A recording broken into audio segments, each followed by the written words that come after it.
This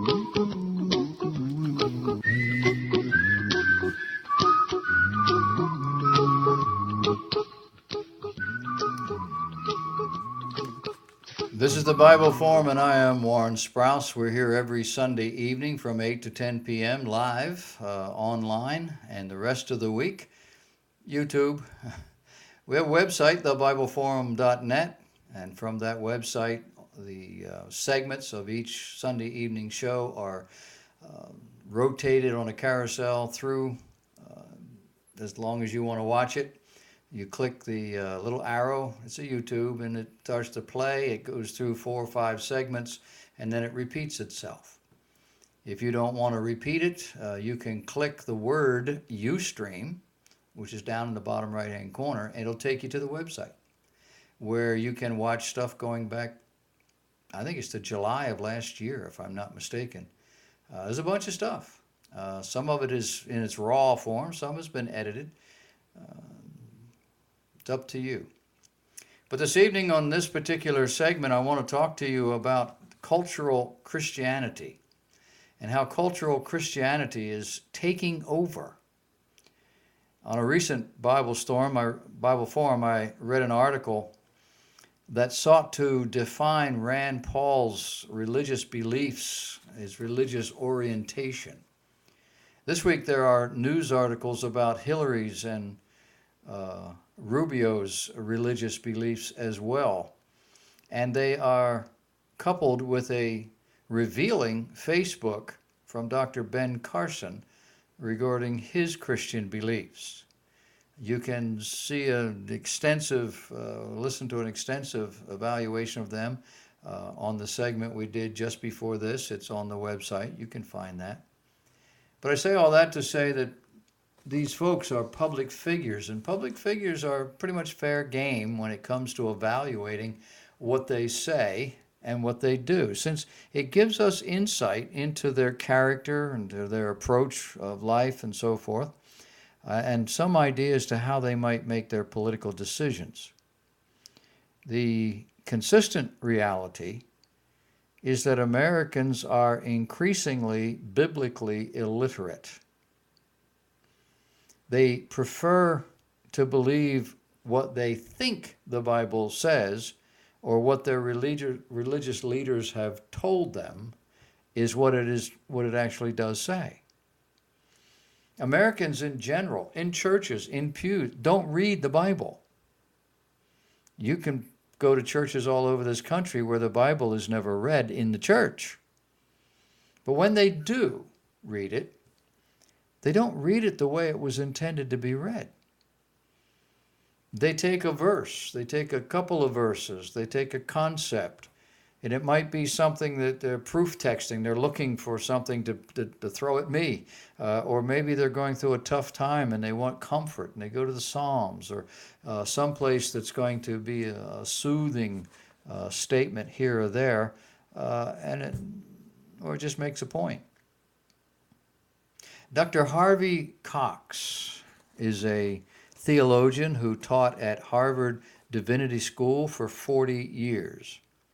Now, you hear Harvard Divinity School, you don't think highly of his biblical orientation, but he's a smart man, and he spent a lot of time with the book.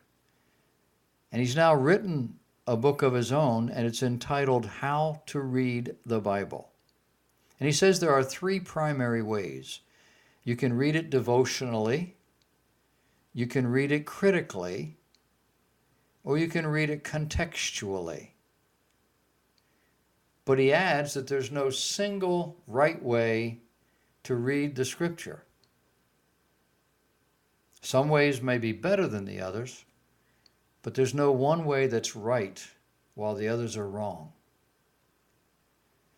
Now, I kind of agree with him, and I don't agree with him. And he doesn't really care whether I agree or disagree or not. But I think it depends on what you mean when you say these things. There's no single right way to read the Bible. Yes, there is. Yes, there is. You have to read it the way it was intended to be read, or it won't make sense. Then he goes on to say there's some ways are better than others, but only in context. Yes, if I'm looking for a devotional thought, yeah, I don't start with Genesis chapter 1. I start with the Psalms. And there's other books that I can go to if I'm familiar enough with them, and I can find some devotional thoughts there. And they bring me comfort. But they don't teach me a whole lot about what the Bible is and how it works. Dr. Cox says it wasn't long ago thoughtful observers confidently predicted that by the end of the 20th century, religion would either disappear or shrink to a marginal shadow in a world of science and technological advance. His opinion is that this did not happen. My opinion is that exactly what happened. He says, in fact, we have experienced a renewed and unexpected global resurgence in nearly every religious tradition. This gets into how you read the Bible. You read it the same way you read Dr. Cox's statement. There are grammatical rules that govern how languages work and how the written word is to be understood. What is he saying here?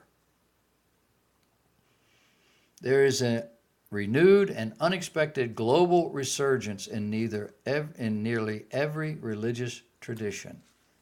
Yeah, but it's not Bible. It's not a resurgence in Bible Christianity. It's resurgence in clubs. These are rock and roll concerts being held Friday, Saturday, Sunday, whenever it's convenient for you, being held in auditoriums, in huge venues that don't offer any kind of intimacy, with a bunch of people in there that some may be saved, most are not, with a Bible that's never really opened. Oh, of course they have it flash the verses up and somebody else, but it's not systematic. It's not contextual. And even if you find somebody to do that, I'll show you one thing you'll never see. It's that. You'll never see that. What's that? That's a propositional truth. There's no preaching, because that's preaching. You need to pay attention to this. You need to change and conform to this. You need to do, you need to be. And nobody's going to say that to anybody in a contemporary Christian environment. It's not going to happen. It's going to teach you how to raise your kids, how to get along with your wife or your husband. And that's because nobody's reading the Bible. They're hunting and pecking, trying to find stuff that they can make a good sermon out of. We've got a bunch of crazies out there.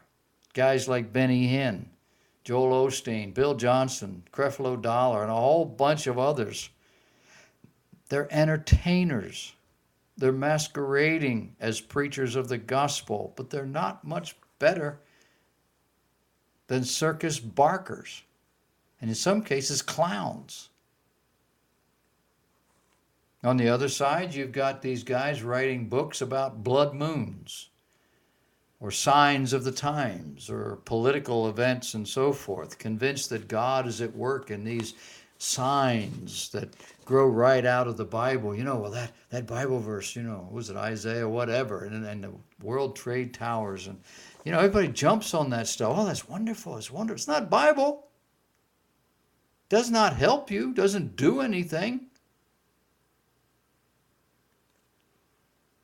There's a resurgence in biblical interest that does not interpret the Bible the way it was intended. And that makes it nothing more than a scam. Every religious tradition, to quote Dr. Cox, is not biblically based. The world's religions are clearly in that category, and so are a number of so-called Christian religious expressions. We are more interested in the Bible, but for the wrong reasons. We're reading the Bible and we're coming up with what we want. not necessarily what it says. Dr. Cox points out that the Bible offers little consistency in regard to some questions. You know, when somebody says something like that, you as a Christian need to kind of step aside a little bit, get a little bit of distance between you and him when he starts criticizing God for being inconsistent. Could it be we are the inconsistent ones? Could it be that we are the ignorant ones, that we have failed to understand what it was that God was doing or saying, that we have put it into the context of our own life and circumstance, and we somehow think that God is like us, and he thinks like us and would do what we do, and so he's doing this here and he's doing that there, so it must be inconsistent. It's just different. I believe the thoughtful observers who predicted a world of science and technological advance which would push the Bible into the shadows were right. However, it was instituted, guided, and aided by the academicians and others who approached the Bible as if it were just another book, along with the preachers that have taken tremendous liberties with the text for their own purposes. Does anybody understand that this is a book? It's not a compilation of disparate stories. Does anybody understand that it requires a knowledge of grammar and vocabulary to be able to understand what's going on? Does anybody understand that it only has one theme, and that theme is redemption? The Bible is God's written word. In it, he reveals himself.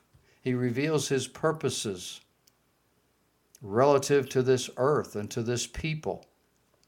The Bible spans the entire human experience and reaches off into the future. It is progressive in its revelations. It is systematic in its theology. It is dogmatic in the divine pronouncements, and it is perfect in its portrayals and dialogues. And it is a sealed tome.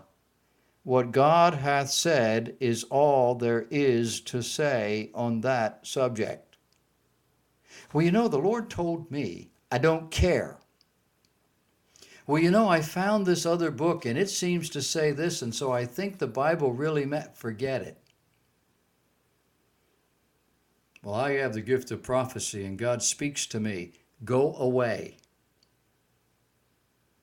The Bible is finished. It is sealed, and it is what it is. And the Bible has a condemnation to anybody who would add one jot or one tittle to what God hath said. And if you don't approach it that way, you're going to miss the point. And if you miss the point, you're going to fall into all kinds of confusion. And considering what we see in the world today, and especially in churches, that's exactly what's happening. Because words mean things. Because the context in which they are spoken is king. They only mean what they mean in the context in which they are spoken. And that the Bible is its own commentary. And that everything you read, especially in the Old Testament, needs to be taken largely within the cultural context that it was spoken. People get a little crazy about this stuff because, like Dr. Cox, they have not spent 40 years studying the Bible. If you were to spend 40 days studying the Bible, your life would be better. And you'd understand more about it. But we don't have that time. And the churches, the men and women who stand in those pulpits, some of the most popular on TV and on the internet and around the globe, have never had any training in the scriptures. They have no systematic theology. They don't know the languages, Greek, Hebrew, Aramaic.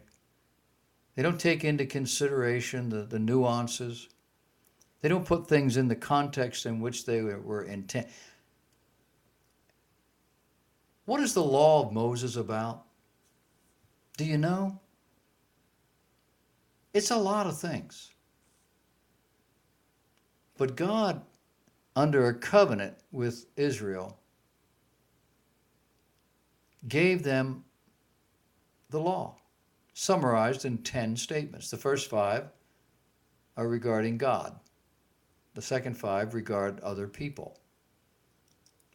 It expands, when it is explained, into 640 points. Regulates every aspect of your life. We've got people today that think that's how Christianity is supposed to be regulated, by the law. Christianity is a faith. There's no law. There's only one law. Love the Lord your God with all your heart, soul, and mind, and love your neighbor as yourself. That is the only commandment Jesus gave the church. So what is God doing with that law? And some of those things are horrendous. God is governing an unregenerate people. He is governing a group of people who are stubborn and stiff-necked, thoroughly ingrained with pagan Egyptian philosophy and religion, cut off in every way you can imagine from God. But they're his people, yeah. Every last one of them died in the wilderness before they got to the promised land. Every one of them. Because they were not redeemed people. You will not meet these people in heaven. Law is for the unsaved person, not for the redeemed. The redeemed don't need it. They love God and they want to do right. So don't go back to the law and say, well, God said this and now he's saying that. So is it? Yeah. Why? And what really is it?